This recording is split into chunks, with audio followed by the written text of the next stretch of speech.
निकाल कर अगर हम नॉर्मल रैट में इंट्रोड्यूस कर देते हैं तो चूहे को निमोनिया हो जाता है और चूहा मर जाता है। ठीक है। और अगर हम इसको डीएनए को निकाल कर, निमोनिया वाले डीएनए को निकाल कर उसको हीट कर दें और हीट करने के बाद नॉर्मल कर दें और फिर हम बैक्टीरिया को इंट्रोड्यूस कराएं, डीएनए को इंट्रोड्यूस कराएं माउस में, तो चूहा नहीं मरता है। तो इन्होंने क्या बोला कि सपोज करो कि जो एस स्ट्रेन है वो नॉर्मल है या एस स्ट्रेन किलर है और आर स्ट्रेन नॉर्मल है, तो अगर आर और एस को मिला देंगे तो चूहा मरेगा और आर एस अलग अलग रहेंगे तो चूहा नहीं मरेगा। बस समझ गए। जिसको निमोनिया था उसके पास निमोनिया का जीन जाएगा तो कोई दिक्कत नहीं है, लेकिन जिसको निमोनिया नहीं था उसके पास अगर निमोनिया का जीन जाता है तो निमोनिया उसको हो जाता है, जिससे प्रूव हो रहा है कि जो निमोनिया कैरी हो रहा है वो जीन्स के थ्रू कैरी हो रहा है। जो निमोनिया कैरी हो रहा है वो जीन्स के थ्रू कैरी हो रहा है। इतनी बात क्लियर हो गई बेटा? इतनी बात क्लियर हो गई है? हमने क्या बोला कि हमने इस बैक्टीरिया में एक एस स्ट्रेन लिया, मान लो एक एस स्ट्रेन लिया इसमें ट्रांसफॉर्मेशन में,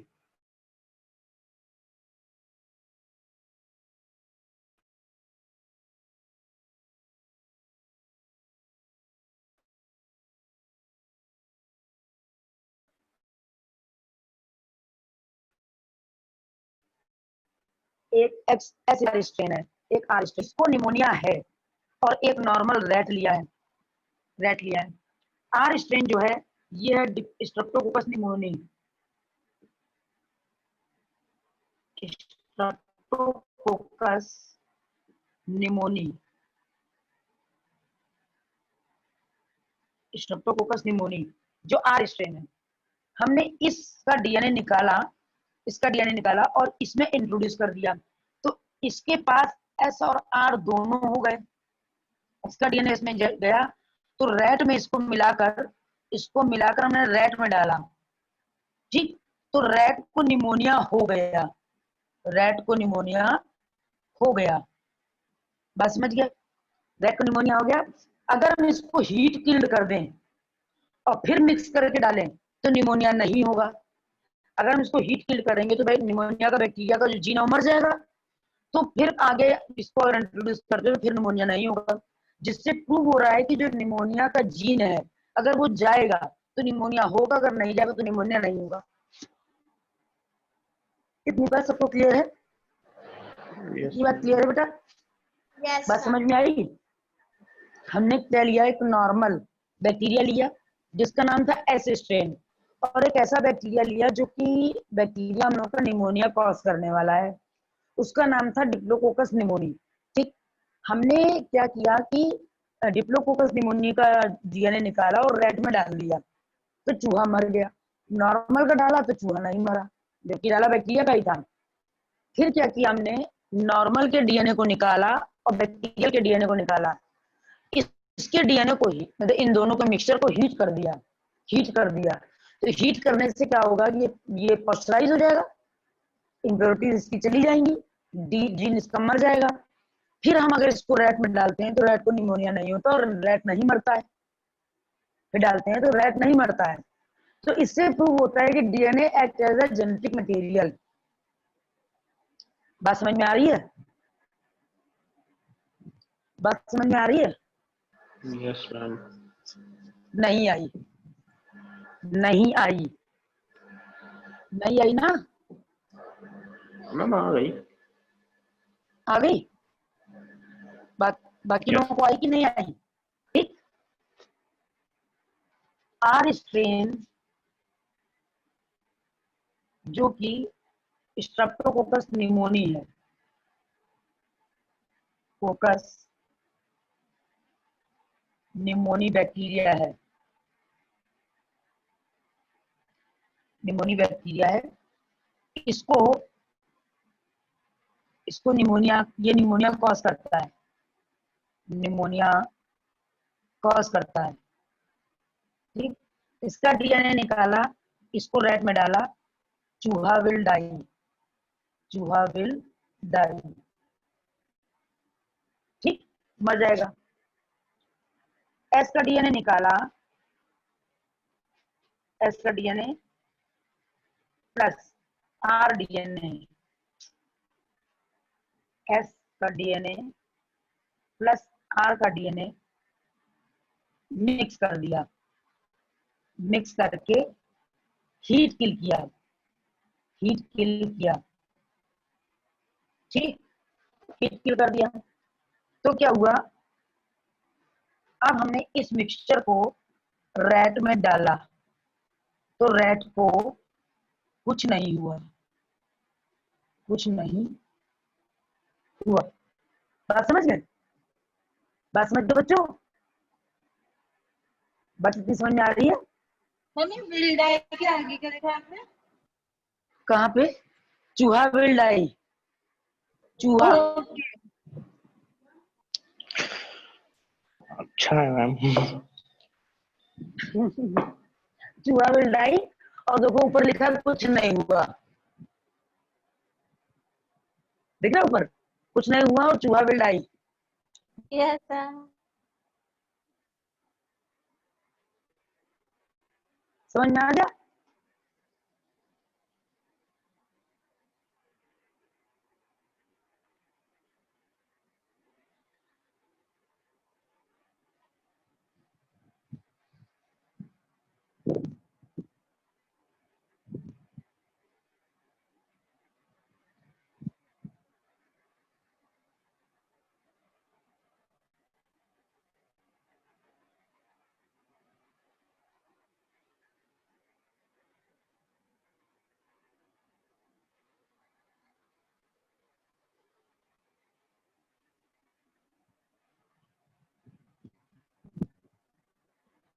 मैम ये हीट किल करने से कि वही उसका वो हट जाता है मैम, जो वो है और हाँ, जब स्ट्रेन वाला। एस और आर को मिला, एस और आर को मिला देते हैं, इसको मिक्स करके हीट करते हैं, ठीक है, तो जो इस आर का डीएनए वो इनएक्टिव हो जाएगा, यानी जो हम लोगों का डिसीज कॉजिंग एजेंट है वो मर जाएगा।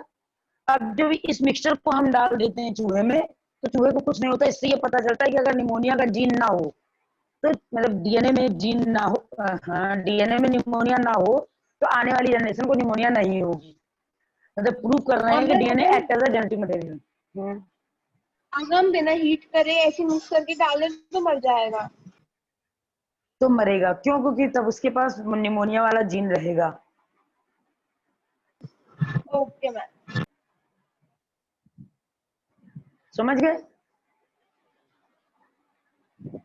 सबको ये बात समझ में आ गई? नहीं, कब कब कौन मरेगा, कब कौन नहीं मरेगा, बात सबको समझ में आ गई? आ गई मैम ना? यही तो है मैम कि अगर ऐसे स्ट्रिंग डालेंगे हो तो नहीं मरेगा, आर डालेंगे तब मरेगा, अगर उसको हीट करके डालेंगे तब फिर नहीं मरेगा। हाँ, तो नहीं मरेगा। और जो जो मार देगा, जिससे मरेगा, वो किलर स्ट्रेन हो जाएगा। जिसको जिससे मार देंगे वो किलर स्ट्रेन हो जाएगा। भाई ओके अगर मैम। कोई बैक्टीरिया हमारी बॉडी में इंट्रोड्यूस कर रहा है तो उससे हमको प्रॉब्लम हो रही है, तो उसको हम क्या कहेंगे? अगर ये डिसीज कॉज कर रहा है तो किलर स्ट्रेन कहेंगे इसको। समझ गए? Killer strain. अब आ जाओ, ये सबने लिख लिया ना? सबने लिख लिया ना इसको? मैम ये क्या लिखा है, हीट किल? हीट किल कर दिया। हीट किल करने के बाद ये मिक्सचर रैट में डाला तो रैट को कुछ नहीं हुआ। ओके मैम, हो गया मैम। हो गया? इसको भेज भी देना व्हाट्सएप ग्रुप पे आप लोग, सुहानी अगर नहीं आई हो तो। तो मैम फिर ये टाइम लगाए क्यों है मैम? कौन सा? मैम जब उसकी स्कूल की क्लास चलती है तो मैम। स्कूल की क्लास उसकी 1:30 बजे तक चलती है। कल तो हाँ आ गए शायद। क्यों? ट्रांसफॉर्मेशन किसने दिया था? ग्रिफिथ, ग्रिफिथ, अरे साइंटिस्ट लिखा नहीं था। Griffith, GRIFITH।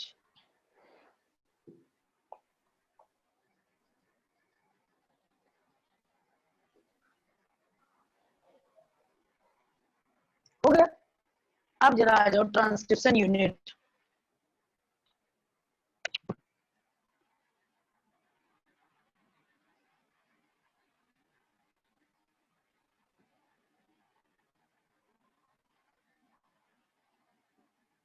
कौन कौन सी थी? 3।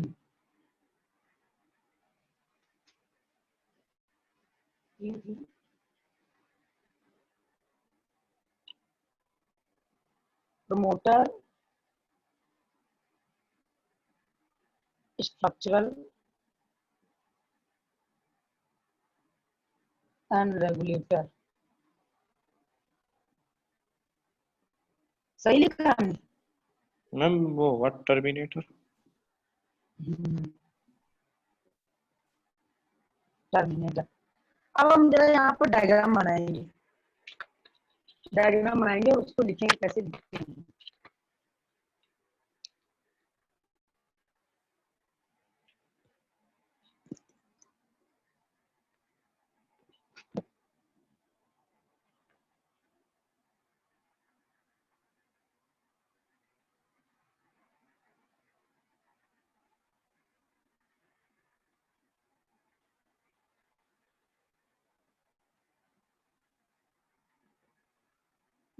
ये मैम mRNA है। हाँ, mRNA है।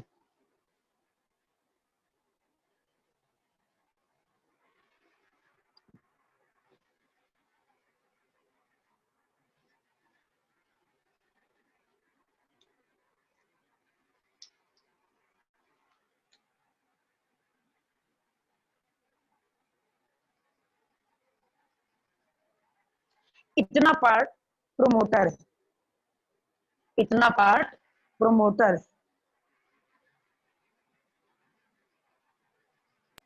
इसमें बस वो दो ही आउट होते होंगे।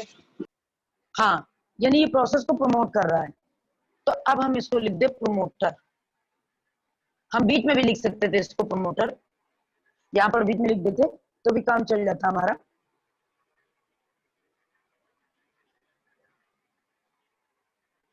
बस समझ गए, ये प्रोमोटर है 3:5 और 5:3 डायरेक्शन में, ये प्रोमोटर। और ये हमारा स्ट्रक्चरल जीन। उसके बाद अगर सारी प्रोसेस हो गई तो ये टर्मिनेटर आ जाएगा। टर्मिनेटर आ जाएगा, टर्मिनेटर। बात समझ गए, प्रोमोटर, स्ट्रक्चरल और टर्मिनेटर। यहां से प्रोमोटर से स्टार्ट हुआ है ट्रांसक्रिप्शन स्टार्ट, ठीक। और यहाँ वो हिल गया ना,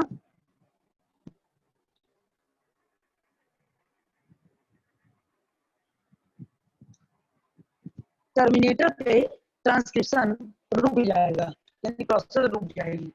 ये प्रोसेस को प्रिवेंट कर देगा, यानी कोडिंग स्ट्रैंड। बॉक्स में क्या है, ये बॉक्स के इंडिकेट कर रहा है, ये बॉक्स इंडिकेट कर रहा है। जैसे 3:5 डायरेक्शन है तो हमको ट्रांसक्रिप्शन करना है, तो हम ट्रांसक्रिप्शन डीएनए से करेंगे। तो डीएनए का ये साइड जहां से ट्रांसक्रिप्शन स्टार्ट होगा, और ये साइड है जहाँ पे ट्रांसक्रिप्शन बंद हो जाएगा। और ये साइड पे वो जो डीएनए टेम्पलेट बनेगा उसके स्ट्रक्चर को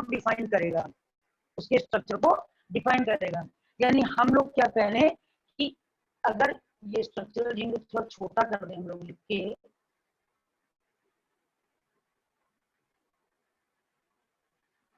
स्ट्रक्चरल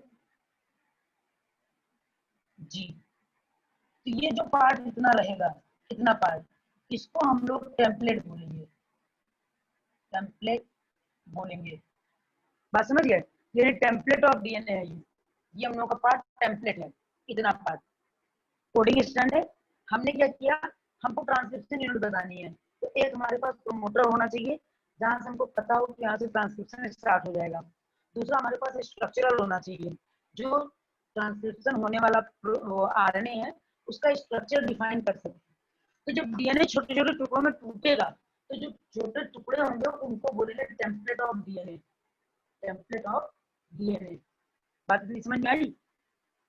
और एक सीक्वेंस आएगा जब प्रोसेस बंद हो जाएगी, यानी अगर हम कह रहे हैं कि डीएनए को पहले सिंपल करें, यानी कॉम्प्लेक्स डीएनए उसको सिंपल करें, और सिंपल करने के बाद हम डीएनए में क्या करें कि डीएनए को छोटे छोटे टुकड़ों में तोड़ दें। तो जब डीएनए सिंपल हो तो अपने आप छोटे छोटे टुकड़ों में टूट जाएगा, क्योंकि एक जगह हमारी अलॉट हो गई है जहां से प्रमोशन हो रहा है, जहां से स्टार्टिंग हो रही है।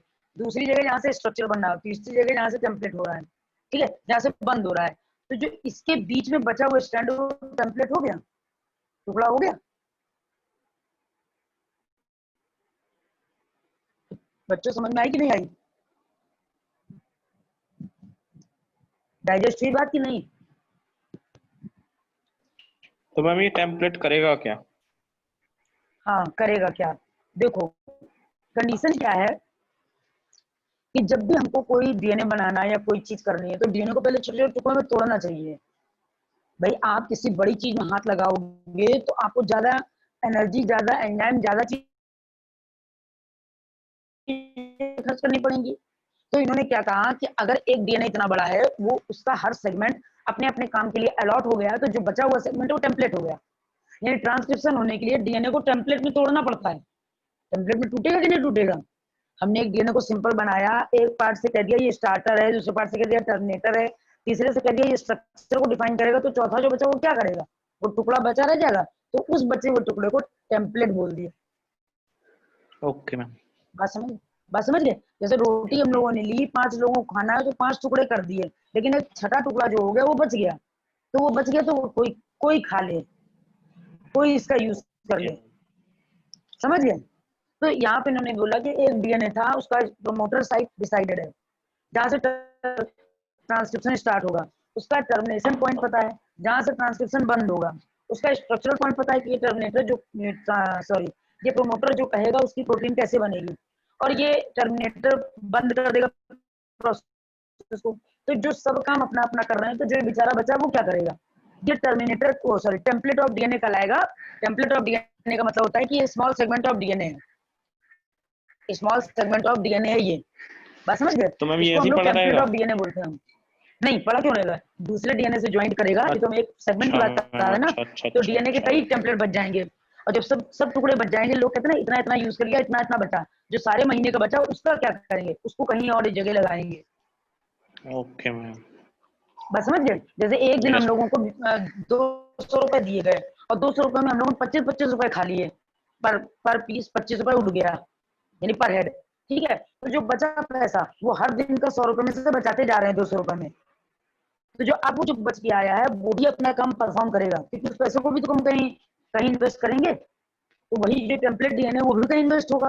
तो मेरे पास सिंपल सी बात ये कहने की है कि अगर हमको ट्रांसक्रिप्शन करना है, ट्रांसलेशन करना है, तो पहले कॉम्प्लेक्स डीएनए से डीएनए को स्मॉल सेगमेंट में तोड़ें, और स्मॉल सेगमेंट में तोड़ने को डीएनए को कहते हैं टेम्पलेट ऑफ डीएनए। यानी स्मॉल सेगमेंट ऑफ डीएनए जो टूटता है उसको बोलते हैं हम लोग template of DNA. Template of DNA. बात समझ में आई? बात समझ में आई यस बच्चों? मैम। यस मैम, आ यस गई। अब इस बात को जैसे हमने बोला है उसी टाइप में अपने सेंटेंस में लिख लो। थ्योरी में तो लिखा हुआ है, लेकिन एक्सप्लेनेशन कॉपी में जरूर लिखो। हमने जो जो बोला है, जो जो बचाया है, जैसे जैसे समझाया है, जो आपको जब भी रिवीजन करो तो आपको याद रहे कि मैम ने क्या बोला, वरना अभी तो याद है, 2 दिन याद रहेगा, चौथे दिन भूल जाओगे। लिखो जल्दी से।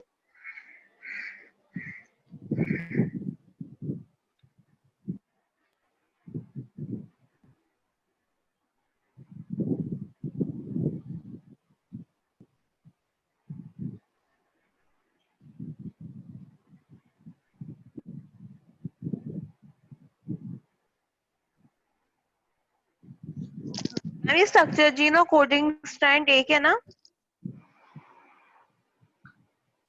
क्या चीज? नहीं नहीं नहीं, कोडिंग और मैम टेम्पलेट, ये टेम्पलेट है, ये कोडिंग है, अलग अलग है। नहीं मैम, कोडिंग स्ट्रक्चरल स्टैंड ये जीन है, और कोडिंग, टेम्पलेट ये है, स्ट्रक्चर ये तो मैम ये इन दोनों दोनों का स्ट्रक्चरल है। कॉम्बिनेशन हुआ। ये टेम्पलेट है, ये हाँ, ये मतलब इसके बाद जो ये आएगा ये स्ट्रक्चरल है। और टेम्पलेट के अगर टेम्पलेट और कोडिंग प्रेजेंट है तो वो पार्ट प्रमोटर होगा। समझे कि नहीं समझे? नहीं मैम। नहीं समझे? देखो, हम लोग प्रमोटर को अप स्ट्रीम बोल सकते हैं, प्रमोटर को अप स्ट्रीम बोल सकते हैं, अप स्ट्रीम ऑफ ट्रांसक्रिप्शन बोल सकते हैं कि नहीं? Yes ma'am. ट्रांसक्रिप्शन क्या लिख दिया हमने? अपस्ट्रीम ऑफ ट्रांसक्रिप्शन बोल सकते हैं कि नहीं? प्रोमोटर को हम लोग अपस्ट्रीम ऑफ ट्रांसक्रिप्शन बोल सकते हैं। यहां से स्टार्ट हो रहा है, ठीक। ये it is responsible for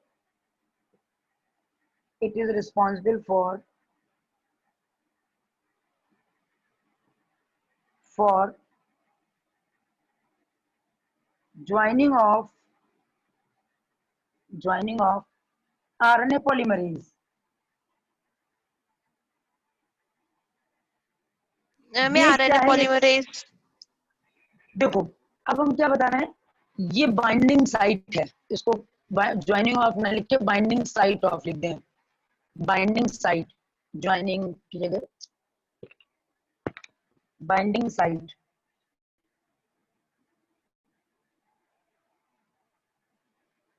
of. देखो प्रोमोटर है ना, तो प्रोमोटर भी किसी चीज को अगर शुरू कर रहा है तो उसके पास भी तो कोई ना कोई लॉजिक होगा भाई। अगर ये कोई प्रोमोटर है प्रोसेस को शुरू कर रहा है तो उसके पास कुछ तो ऐसा होगा कि यहीं से स्टार्टिंग होगी। Yes ma'am. यहाँ पर प्रोमोटर को अपस्ट्रीम ऑफ ट्रांसक्रिप्शन बोलते हैं, तो ट्रांसक्रिप्शन यहीं से स्टार्ट होता है। और यहाँ पे ही ट्रांसक्रिप्शन क्यों स्टार्ट होता है, क्योंकि यही बाइंडिंग साइट है RNA पॉलीमरेज की। यानी मल्टीपल कॉपी ऑफ RNA बनाने के लिए यही बाइंडिंग साइट है। इसके पास ये एंजाइम लगा हुआ है, यहाँ पर ये एंजाइम लगा सकते हैं। एंजाइम लगने से RNA जल्दी बन जाएगा, और जितनी जल्दी RNA बनेगा उतनी जल्दी ट्रांसक्रिप्शन होगा। बात समझ गए? मैम ये RNA पॉलीमरेज क्या है? RNA पॉलीमरेज एंजाइम है जो मल्टीपल कॉपी ऑफ RNA बनाने में रिस्पॉन्सिबल है। RNA पॉलीमरेज जैसे DNA पॉलीमरेज एंजाइम होता है, वैसे RNA पॉलीमरेज एक एंजाइम है जो मल्टीपल कॉपी ऑफ RNA बनाने के लिए रिस्पॉन्सिबल है। क्योंकि देखो अगर हमारे पास लाख प्रोमोटर हो, लाख टर्मिनेटर हो, स्ट्रक्चरल भी हो, लेकिन कोई इनिशिएटर नहीं है तो हम बेकार बैठे रहते हैं। कैटेलाइज नहीं है कोई, भाई रॉ मटेरियल नहीं है तो मजदूरों फैक्ट्रियों कोई क्या कर लेगा जब रॉ मटेरियल ही नहीं है। तो RNA पॉलीमरेज बनाने के लिए मल्टीपल कॉपी ऑफ RNA बनाने वाला एंजाइम तो हो, तो मल्टीपल कॉपी बनाने वाला एंजाइम जो है RNA पॉलीमरेज, वो इस प्रोमोटर साइट पर बाइंड करता है, यहीं से बाइंड करता है, इसीलिए ट्रांसक्रिप्शन यहीं से स्टार्ट होता है। बात समझ रहे नहीं समझ रहे? Yes ma'am. समझाना है, जो समझ गया उसको समझाना है, और अगर कोई नहीं समझा तो भी समझाना है। मैम आ गया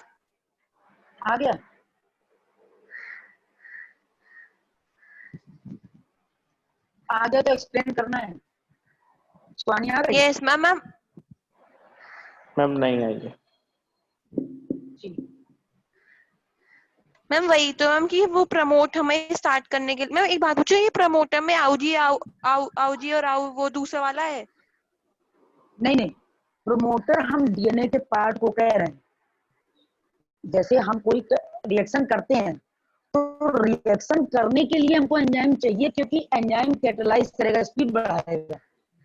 मैम इसका सीधा मतलब एक ऐसे समझ सकते हैं हम कि प्रोमोटर नेम है तो मैम वो बनाने के लिए हमको प्रमोट करेगा बस, कि वो हमें सब चीज देगा। वो प्रोमोटर है। जैसे मान लो कोई चीज पड़ी हुई है, तुमसे कहा गया इस सारे काम को करना है, तो तुम कोई ना कोई स्टार्टिंग पॉइंट ढूंढोगे, शुरू कहाँ से करेंगे? तो जहां से शुरू करना है वो है प्रोमोटर। इसमें कुछ नहीं है, कुछ भी नहीं मैम, वो जगह को प्रमोटर कहते हैं। उस जगह को प्रमोटर कहते हैं। और प्रमोटर क्यों कह रहे हैं? क्योंकि इसी जगह के पास RNA पॉलीमरेज को जुड़ने की कैपेसिटी है। मतलब यही एक साइट ऐसी है जहां से RNA पॉलीमरेज जुड़ जाएगा और मल्टीपल कॉपी ऑफ RNA बनाएगा। यही एक साइट ऐसी है, इसीलिए इसको प्रमोटर कह रहे हैं। बात समझ गए? मैम ये RNA पॉलीमरेज कहाँ होता है मैम, कहाँ प्रेजेंट होता है? ये बाइंडिंग साइट है इसमें। तो RNA पॉलीमरेज एक केमिकल कंपाउंड है, तो किसी न किसी बॉन्ड से यहाँ जुड़ता रहेगा, क्योंकि ये तो DNA है ना, तो DNA में बाइंडिंग साइट अपना जुड़ता रहेगा। तो इन्होंने क्या कहा कि हम जिस जगह से शुरुआत करें, जैसे टारगेट पॉइंट है आपका घर, मतलब आपके घर से हमको चलना है, और टारगेट पॉइंट है आपको कोचिंग, तो आपके चलने की जो जगह है, जब आप वहां होगे तब तो चलोगे, आपके पास गाड़ी होगी तब तो चलोगे, रिक्शा करोगे, साइकिल जाओगे। तो जो साइकिल और रिक्शा है वो RNA पॉलीमरेज है। ये हमें चलना आता है, हमें सब कुछ पता है, लेकिन दूरी बहुत ज्यादा है। तो RNA पॉलीमरेज जुड़ गए हैं यहाँ पर। RNA पॉलीमरेज का काम क्या है कि मल्टीपल कॉपी ऑफ RNA बनाने की इसके पास कैपेसिटी है, हमने धक्का तो मार दिया, चलना भी शुरू हो गया, प्रमोट भी कर दिया, लेकिन अब जब प्रमोट कर दिया, मेरे पास सामान ही नहीं है, तो मल्टीपल कॉपी ऑफ आरएनए कैसे बनाएंगे? ओके बात समझ आ रही नहीं आ रही? यस मैम, आ गई? Yes ma'am. उसके बाद देखो स्ट्रक्चर ने स्ट्रक्चर बनाया, स्ट्रक्चर फॉर्म करना है इसको, ठीक है। और ये जो हम लोगों का अपस्ट्रीम है, जो बाइंडिंग साइट है, binding site for RNA polymerase है, उसको हम लोग जो आरएनए बाइंडिंग साइट है, उसको हम लोग कॉमनली क्या बोलते हैं? कॉमनली बोलते हैं टाटा, कॉमनली बाइंडिंग साइट को, हाँ टाटा, तो क्या लिख रहे हैं टाटा, ठीक है। टाटा बाइंडिंग साइट यानी आरएनए पॉलीमरेज जहां जुड़ रहा है, और इसको नॉर्मली टाटा बॉक्स के नेम से भी जानते हैं। आप लोगों ने क्वेश्चन आता है व्हाट इज टाटा बॉक्स, तो it is a transcriptional unit है in the DNA at a promoter site, some RNA polymerase enzymes are present. This is the binding site of RNA polymerase. It is known as Tata or Tata box. ये TATA box पूरा process हुआ ना ma'am? Tata नहीं, box, TATA box ये box हुआ, TATA box पूरा processor है, हाँ प्रमोटर टाटा बॉक्स हुआ। ओके। यानी समझ लो फर्स्ट एड बॉक्स, चोट लग गई है, फर्स्ट एड बॉक्स।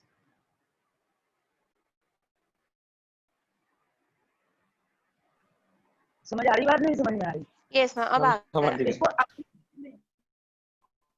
जब हमने जो भी बताया है, इसको नोट से मींस उसके अलग अलग स्ट्रक्चर होते हैं कि राउंड भी बन जाता है, स्क्वायर भी बन जाता है, आपका ये मतलब है स्ट्रक्चर बनाना? नहीं कि नहीं नहीं राउंड सर्कल?